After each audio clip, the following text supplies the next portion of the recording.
Hello and welcome to the Quarantined War Gamer. I'm Big Lee, and today I'm going to be playing a game that I've been looking forward to doing for a few weeks, Rorke's Drift, using the Men Who Would Be Kings, with a few adaptations of my own, using my 6mm Anglo-Zulu war collection. So the way I'm going to do this battle report is I'm going to start off by telling you a little bit about the history of the actual battle, then I'll talk you through the layout of my table, because obviously it's slightly different from the maps. Every Wargames table is an interpretation and mine is no different, so I will talk through the elements on the map and the forces that I'm going to be used, and then I'm going to talk about some of the special rules that I've introduced to make the Men Who Would Be Kings work with my collection for this particular battle. So start with the history. So as everyone knows who's ever watched the film Zulu, Chard was the man in charge, J.R.M. Chard of the 5th Field Company Royal Engineers. Actually, he wasn't originally the man in charge, obviously. He'd been sent here to repair the pontoons crossing the river. They had to be constantly kept in use, and you know, tons and tons of equipment was being ferried. It was an important crossing point on the river, so he'd been sent to keep them in good repair. And he'd arrived about the 19th of Jan and started his work.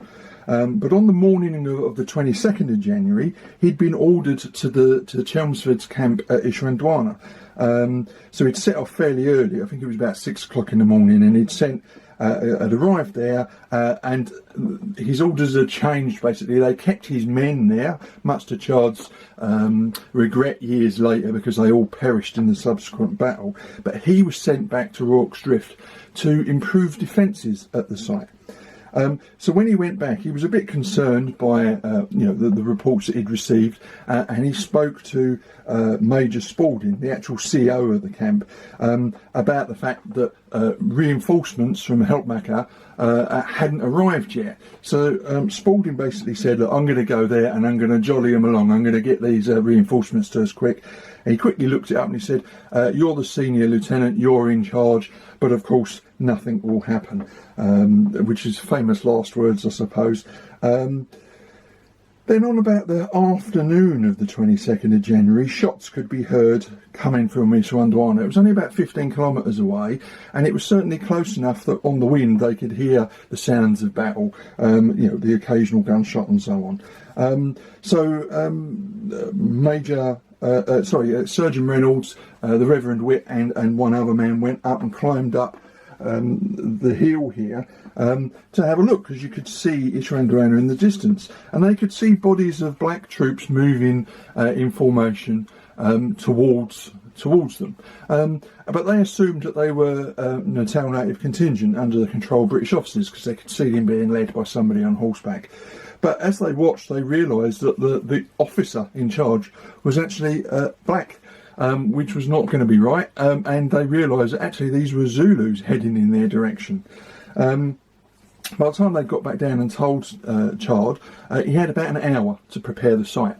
So him, Bromhead, and Commissary Dalton got their heads together, and they basically devised the defence strategy. They decided it wasn't worth evacuating the wounded and so on, because they were more than likely to get caught in the open.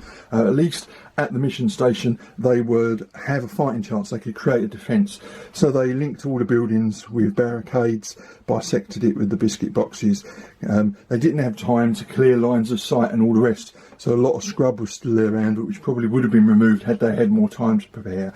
But the fact is they were able to reinforce and protect the mission station, and Chard had the advantage. He had large amounts of mealie bag stores, 200-pound bags, sacks, that he could use to build up the defences, and he also had an entire company reserve of 20,000 rounds of ammunition, so he was well supplied if he could hold out. Of course, at this point they had no idea how many enemy Zulus they would be facing, but they were reasonably sure that this was the best of the worst options available to them.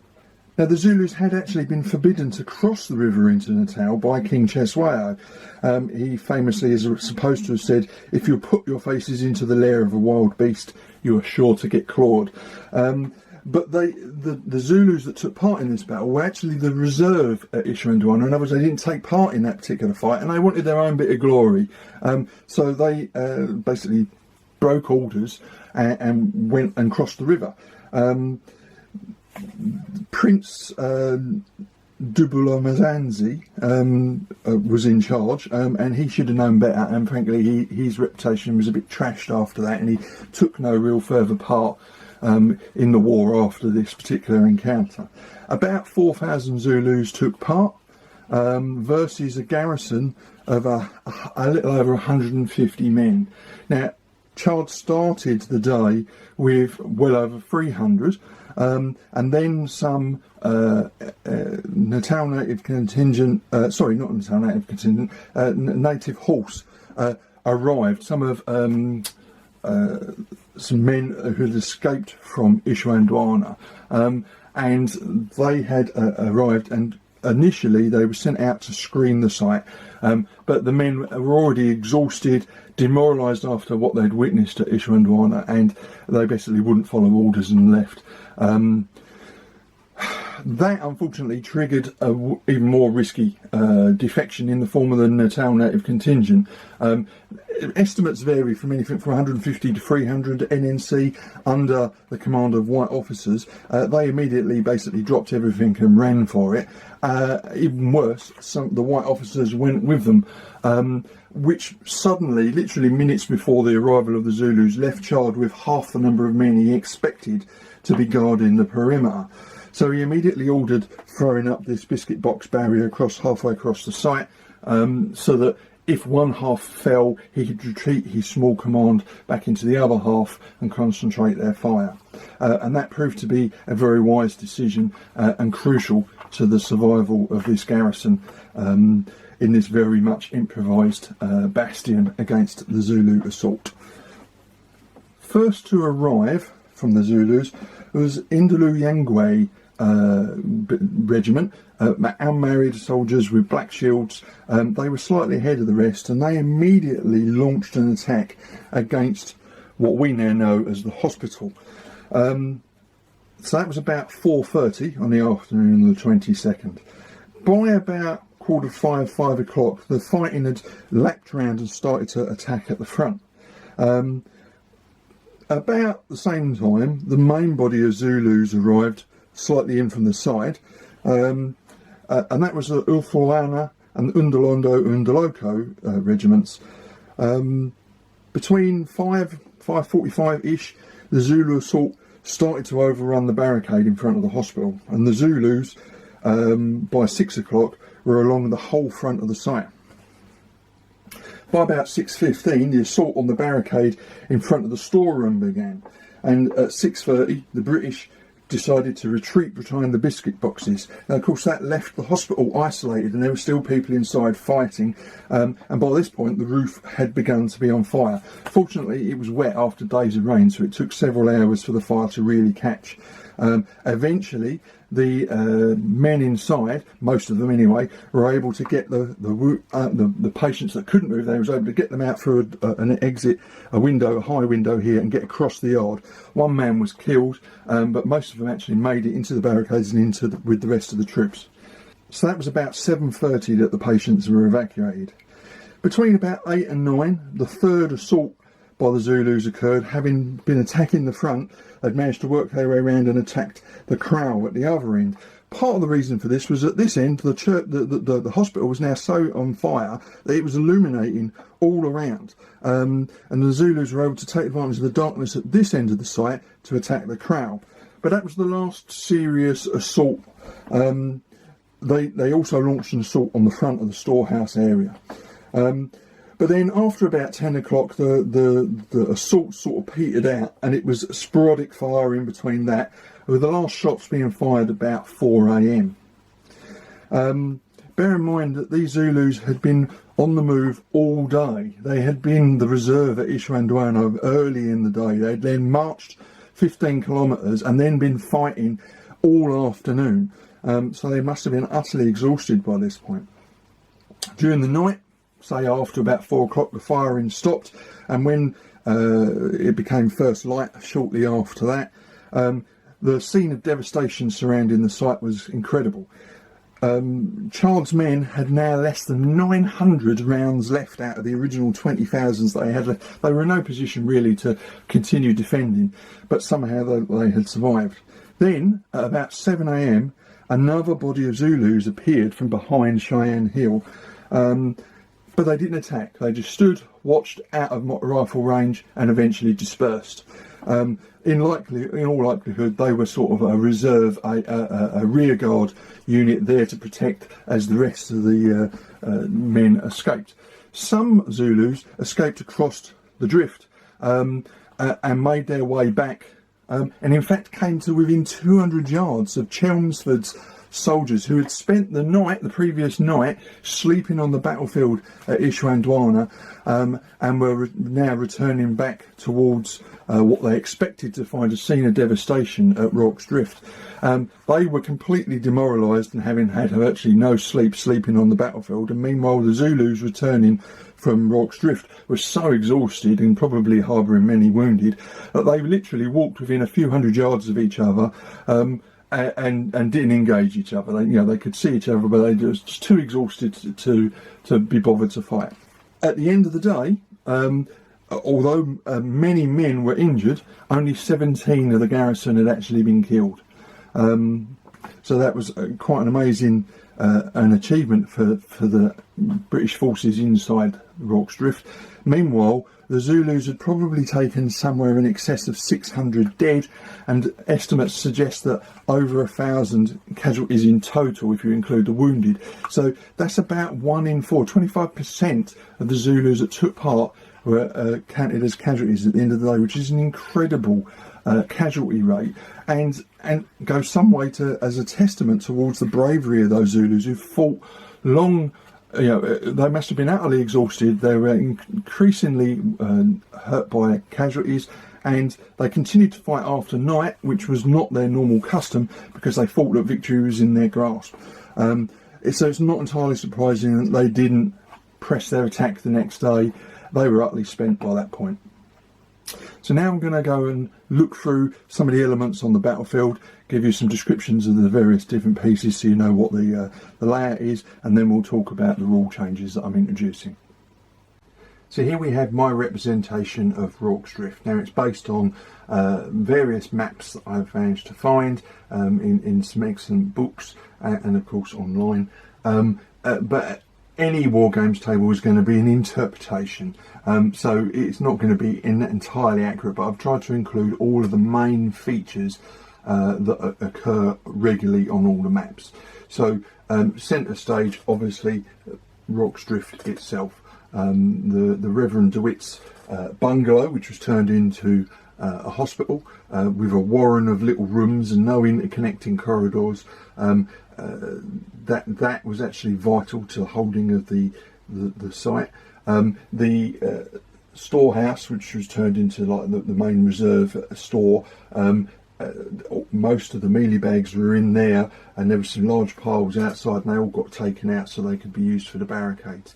Then across the front of the site itself, you have this sort of rocky outcropping that was anything from a couple of feet high to anything 4 or 5 feet high in some places, and then they put the barricade on top of that, so that in some places the height of that defensive line was anything up to 8 foot, so quite a significant barrier to the Zulus trying to get in, and vital to holding the front of the site. The only real break in that sort of rocky line across the front of the site was where the road sort of entered it, and it was a little bit flatter there, and actually this point proved a little bit crucial in the actual battle later on during the day or into the evening. Then out the front you had an area of scrubland which did all offer the Zulus some significant shield protection. They couldn't be seen and spotted. There was also a small wall about 4 or 5 foot high, and then across the road there was a ditch and a fence, but I haven't got any fence, and it was not a significant feature. It was just a light wooden fence, but there was a slight ditch and then a garden again affording the Zulus somewhere where they could assemble out of sight. So there were some trees and bushes and so on. So the Zulus were able to get round to here, sort of reorganise themselves for repeated attacks. So although this looks like a jumble, it was actually quite important to the Zulus in their attempts to break into the site. Across the middle of the site, the child had some biscuit boxes laid. At the beginning, just before the battle commenced, the NNC and their white officers fled the scene, and so his command was reduced from a little over 300 men to only 150, and he realised he didn't really have enough to man all the barricades that they'd set up, so he quickly had the biscuit boxes thrown up across the middle to enable the men to be able to retreat back to one half if necessary, and it proved vital actually to their continued survival towards the end of the battle. It also meant that if any one of the buildings was overrun, then they could retreat to the other half. As I say, it was a vital part of the defence. Behind the site you had a small cookhouse and some ovens, and there was a ditch there as well which afforded some protection to the Zulus, but also to some of the men escaping from the burning hospital in the dead of night. They were able to escape, and more than one occasion men were able to survive outside the barricades, hidden in the grass, in the ditch. One man even got inside the cookhouse, which had 5 Zulus in it, who were shooting at close range into the British lines, and he hid in the back of the cookhouse, wrapped in a greatcoat with coal rubbed on his face, and he hid there all night and survived. And emerged the next morning. Nearly got shot by his own men when he emerged the next morning, but he survived in there.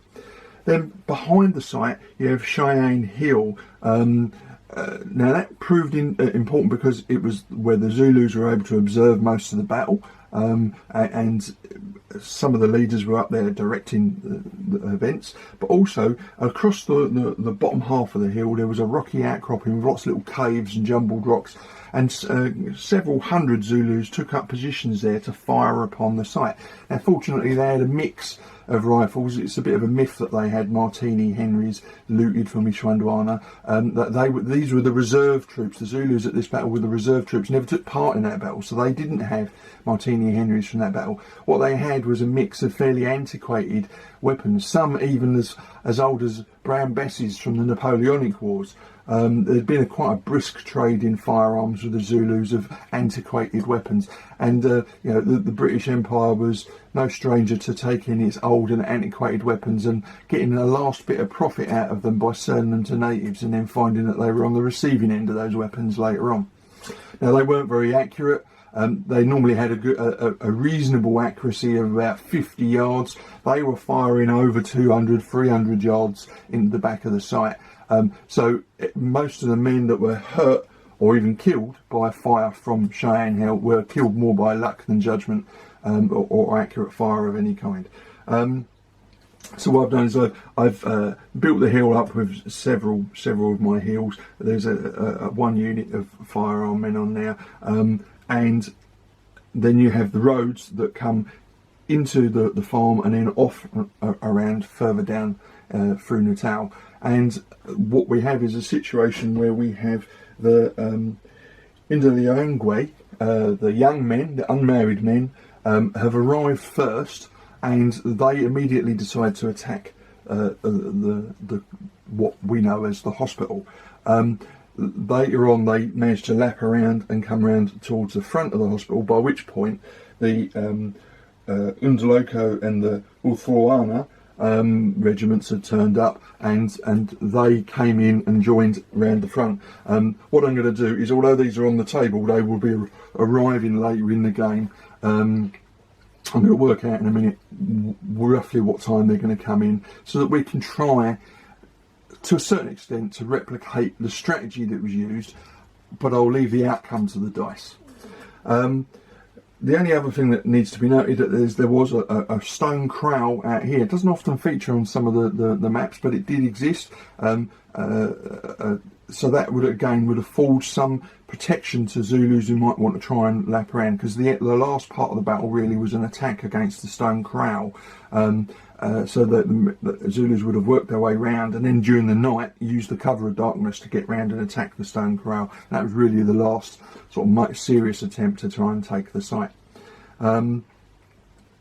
So for the Zulus, if they're in or behind any of this rough cover, they basically can't be targeted.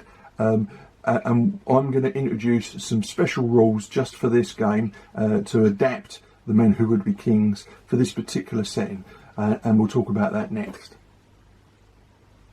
So I'm going to introduce some special rules to adapt the men who would be kings for use with my 6mm collection, but also for this particular scenario to enable it to work. The men who would be kings is a really fast play and simple system, but it just wouldn't work with Rorke's Drift and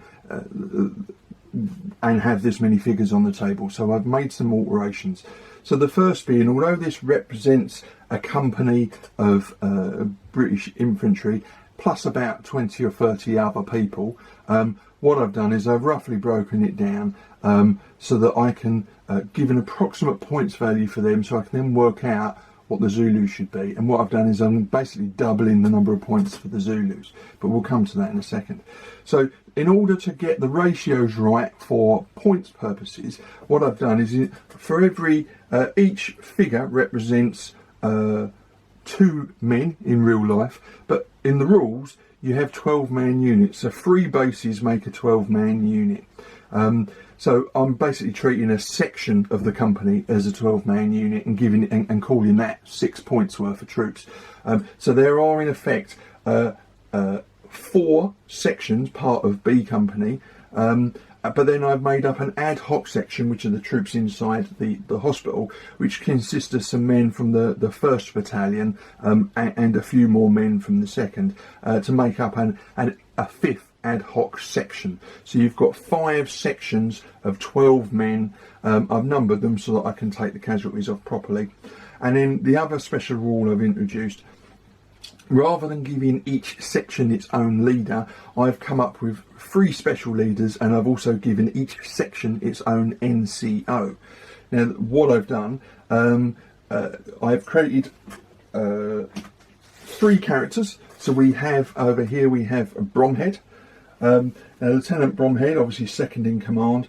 Unlike the regular troops who will fire on a 5+, he individually can add an extra dice to the fire, and he will fire on a 4+. Then you have Chard. Now Chard, obviously being the overall leader, adds +1 leadership to any section that he's fighting with, and I'm enabling him to re-roll pin saves for basically any unit within 4 centimetres of him. So long as he's down this end, he'll be able to control to a certain extent and steady the troops in there so that they don't get pinned and fall back and so on. And then, just as a nod towards the film, because this gentleman didn't actually play a major part in the battle, indeed there's some controversy about where he was during the battle, but as a nod to the film, I've included Ardendorf, and because he's a sort of tough fighter who was in charge of the NNC, I've given say that he will fight on a 4+. When he joins a unit, so he adds an extra dice in melee. He will be fighting on a 4+. Instead of a 5+ like the regular troops. And then each of the sections has an NCO, and basically they will just add 1 dice to the melee. So you know, they're not special characters, but they represent an NCO in charge of that small section of troops, and as I say, they will add an extra dice to firing and melee at various points during the game. I'm also going to introduce a special rule that enables the British to do receiving fire. So basically, if they are charged and the enemy charges more than half of their movement, then the British get a chance to fire before that charge hits home.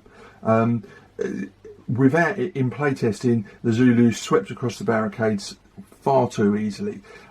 This will enable the British to bring their firepower to bear. Now, in the actual battle, Chard was very lucky. He had an entire company reserve of 20,000 rounds at the site. By the end of the battle, he had only 900 rounds left, which shows the intensity of the firing that took place during this fight. And the other thing that also shows the power of the firepower that the British were able to bear at the end of the battle, despite what the impression may be given in the film Zulu, only 17 men from Chard's command had actually died of their wounds. whereas outside the barricades, anywhere between 600 and 700 Zulus had been killed, and when you factored in wounded, the Zulu casualties were probably in excess of 1,000, or 1 in 4 of those that actually took part, which is a shockingly high casualty rate, and it makes the stamina and persistence of the Zulus all the more amazing. So for the Zulus, there's a few other rules that I'm going to bring in. What I'm going to allow for this game is that if they are out of line of sight of the British defenders, so if they're basically anywhere in the rough ground or behind hills, or out of rifle range at night, so I'll say that is the limit of their visibility, given that the site was illuminated by the burning hospital at that point. If they are out of sight or out of shot range of the British, then the Zulus are allowed to do a regroup. And basically what I'll do is I will consolidate any casualties on individual units and take off a unit if necessary. So, you know, if there are 16 casualties across 3 Zulu units, I will consolidate those 16. That represents 1 Zulu unit or 1 tribal infantry unit in the rules, and I will remove 1 base, and the remaining bases will have no casualties. It just represents the fact that the Zulus were much more flexible, and they would basically consolidate units and consolidate men. It's not like a formal regiment.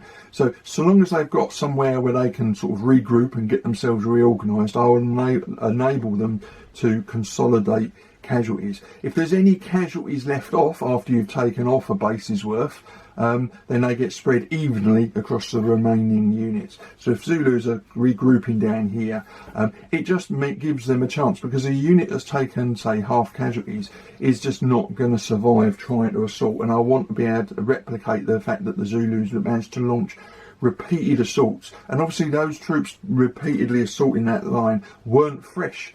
You know, they probably tried that assault 2 or 3 times already. There were multiple attempts to charge the barricades during the course of the evening.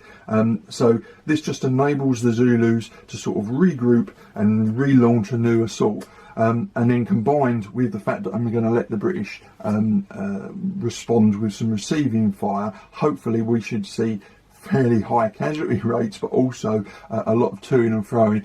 Hopefully it will make for a much more granular and realistic battle as we go forward. I've done a little bit of play testing, it seems to work well, but this is going to be the first full-scale test of those changes that I've made, and they're all about adapting the Men Who Would Be Kings to what is a fairly small-scale battle, 1 company or 1 and a bit companies worth of men versus a disproportionately large number of Zulus. And what I've basically got is about 30 odd points worth of British inside the barricade, but over 50 points worth of Zulus on the outside. You know, on paper, at the very least, the Zulus have got a massive advantage, but in reality, behind those barricades, and with the ability to send receiving fire, the British should be able to hold, but it's not a guaranteed thing. Another rule for the British that I did consider introducing, and which I'm going to, but slightly less powerful than I'd originally planned, is the ability to save for lost casualties. So obviously it's quite famous from the film, there was a surgeon there, Surgeon Reynolds, and he had a small team of orderlies, and they were treating wounds and getting men back into the fight all night long. Now, at the end of the battle, it was found that most of the wounds that the British suffered were actually upper body injuries from assegais and bullets.